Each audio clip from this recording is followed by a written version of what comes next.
Israel और Hamas के बीच पिछले 1 साल से ज्यादा वक्त से जंग छिड़ी हुई थी, जिससे गाजा शहर पूरी तरह तबाह हो गया। इस बीच रविवार 26 जनवरी की रात इजराइल ने ऐलान किया कि गाजा में हमास के साथ युद्ध विराम और बंधक समझौते पर विवाद सुलझ गया है, जिसके बाद गाजा में उत्तर की ओर जाने वाली मुख्य सड़कों पर हजारों की संख्या में फिलिस्तीनी नागरिक नजर आए। अस्थायी आश्रय में महीनों तक रहने के बाद ये लोग अपने घर लौट रहे थे, जिसकी खुशी इनके चेहरे पर साफ झलक रही थी। हालांकि लोगों को इस बात की भी चिंता थी कि इजराइल के हमलों में तबाह हुए खंडहरों के बीच उनके घरों में क्या बचा होगा। पूरा मामला कुछ ऐसा है कि सीजफायर के तहत बंधकों की अदला बदली को लेकर 25 जनवरी को हमास ने 4 बंधकों की रिहाई का ऐलान किया, लेकिन इजराइल यहाँ एक महिला बंधक अरबेल यहूद की रिहाई को लेकर अड़ गया। नेतन्याहू ने हमास पर वादा खिलाफी का आरोप लगाया और उत्तरी गाजा में विस्थापित फिलिस्तीनियों की एंट्री रोक दी, लेकिन ये विस्थापित वही बॉर्डर के पास सड़कों पर ही रात गुजारने लगे, इस उम्मीद में कि सुबह तक उन्हें अनुमति दे दी जाएगी। इन फिलिस्तीनियों ने यह तय कर लिया था कि इन्हें अब घर ही लौटना है।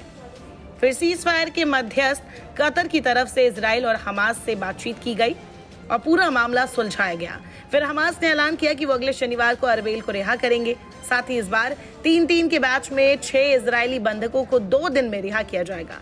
हमास ने युद्ध विराम समझौते के पहले 6 सप्ताह के चरण के दौरान रिहा किए जाने वाले सभी बंधकों की एक लिस्ट भी भेज दी है, जिसमें उनकी स्थिति बताई गई है। सोमवार को हमास के एक अधिकारी ने रॉयटर्स को बताया है कि समूह ने मध्यस्थों को एक लिस्ट सौंपी है, जिसमें दिखाया गया है कि पहले चरण में रिहाई के लिए निर्धारित 33 बंधकों में से 25 जीवित है। इन 25 में बीते 19 जनवरी को संघर्ष विराम शुरू होने के बाद से रिहा किए गए 7 बंधक भी शामिल हैं। इस बीच सोमवार सुबह तक इजराइल ने विस्थापित फिलिस्तीनियों को उत्तरी गाजा में एंट्री दे दी। हमास वाला 3 इजरायली बंधकों को सौंपने पर सहमत होने के बाद इन लोगों की घर वापसी पर सहमति बन गई। 15 महीने के लंबे युद्ध के बाद हुए युद्ध विराम समझौते की शर्तों के तहत इजरायली सेनाओं ने एनक्लेव में मैन कॉरिडोर से हटना शुरू कर दिया है, जिसके बाद अब लोग अपने घरों की तरफ वापसी कर रहे हैं। गाजा में समुद्री तट से गुजरने वाली सड़क के किनारे भारी संख्या में फिलिस्तीनी नागरिकों का समूह अपने बच्चों का हाथ पकड़े हुए कंधों पर सामान उठाकर चलते नजर आए।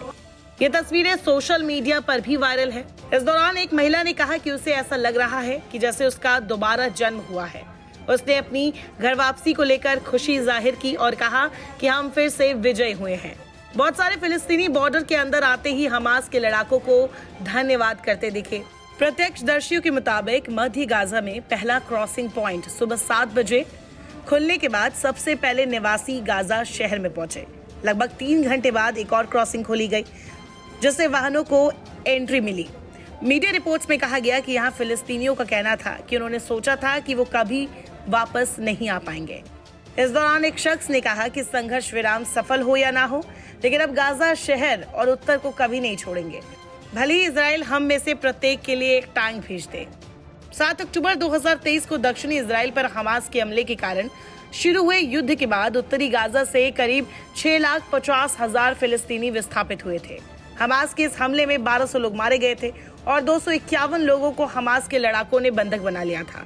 वे गाजा स्वास्थ्य मंत्रालय के मुताबिक गाजा पर इजरायली हमले में अब तक 47,000 से ज्यादा फिलिस्तीनी मारे गए हैं। इजरायली बलों की वजह से लोग अपने घरों को छोड़कर टेंट में पनाह लिए हुए थे। हालांकि युद्ध के 15 महीनों में बार बार विस्थापित होने के बाद जो परिवारों ने क्रॉसिंग खोले जाने की खबर सुनी, तो आश्रय और तंबू शिविरों में खुशी की लहर दौड़ पड़ी।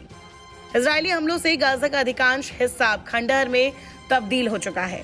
हमास द्वारा संचालित गाजा सरकार के मीडिया कार्यालय का कहना है कि उत्तर में लौटने वालों को कम से कम 1,35,000 टेंट और आश्रयों की आवश्यकता है, क्योंकि लोगों के घर तबाह हो चुके हैं। लोग अपने जीवन को फिर से स्थापित करने की कोशिश कर रहे हैं। हालात नाजुक और अस्थिर है, लेकिन अपने घरों को लौट रहे ये फिलिस्तीनी बेहद खुश है। उनके चेहरे पर तसल्ली भरी मुस्कान है और आंखों में सब कुछ ठीक होने की एक उम्मीद।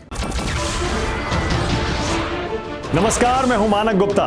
अगर आपको हमारा ये वीडियो पसंद आया हो तो इसे लाइक और शेयर जरूर करें, और हाँ, हमें सब्सक्राइब और फॉलो करना ना भूलें, ताकि आप देश और दुनिया की कोई खबर मिस ना करें। तो जुड़े रहिए हमारे साथ और देखते रहिए न्यूज़ 24।